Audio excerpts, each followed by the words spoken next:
If the Democrats throw Trump in jail and they do it without Secret Service protection, then the whole thing turns into not only the hobbling of a political opponent, but it's an attempted assassination.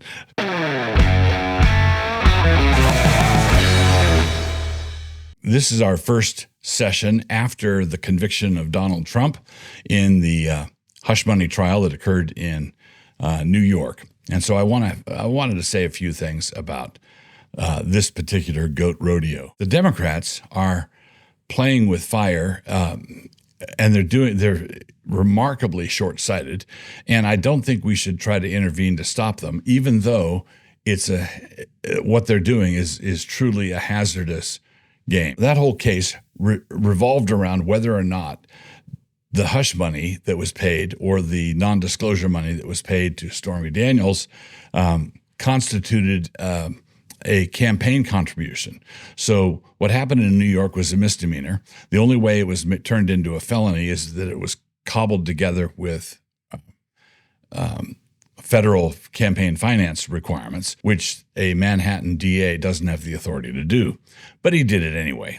That being the case, if this payment to Stormy Daniels can be considered a campaign contribution, then I think we should add up all the money that Alvin Bragg spent on convicting Trump and call that a donation in kind to the Trump campaign. Because in the 24 hours after the conviction, a number of remarkable things happened.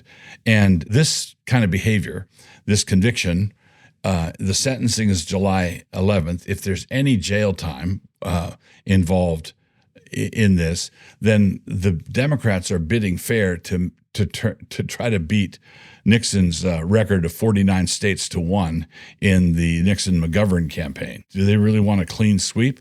Think about it. Before the conviction, 100,000 people showed up at a Trump rally in New Jersey, of all places. And then 25,000 people showed up at a Trump rally in the Bronx, of all places. And then the Trump campaign raised over $50 million in the 24 hours after the conviction.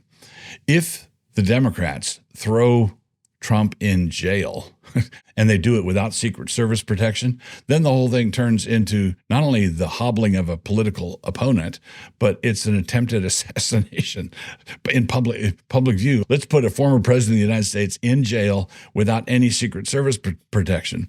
And in the meantime, Trump is saying, throw me in that briar patch. And of course, throw me in that briar patch is a literary illusion, which is probably lost on many of you because Uncle Remus and all of that is probably illegal in your state. But let's not get distracted. Trump knows that what Alvin Bragg did was an enormous in-kind contribution to his campaign.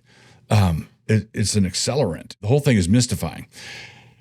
Well, it's not mystifying because bitterness and anger and angst and the derangement syndrome is driving this. The glee that many displayed on this simple announcement that Trump is now a felon. All right, Trump is now a felon. He can't own firearms now. If he gets elected, he can control the world's nuclear arsenal, the strongest nuclear arsenal in the world, but he can't own a handgun because he's a felon. And he's registered in Florida, which means he's a convicted felon. He can't vote in Florida.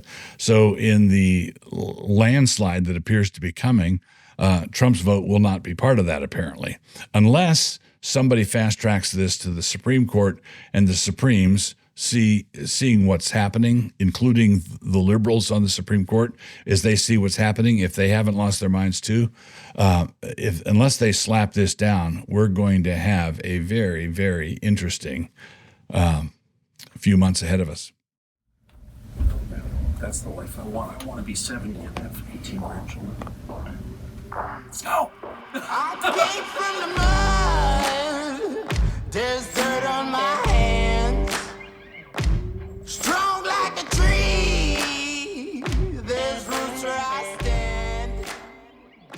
I'm Tucker Carlson, and I am here with the very famous and highly controversial Pastor Doug Wilson. Even more controversial. Try to catch me howling at the moon.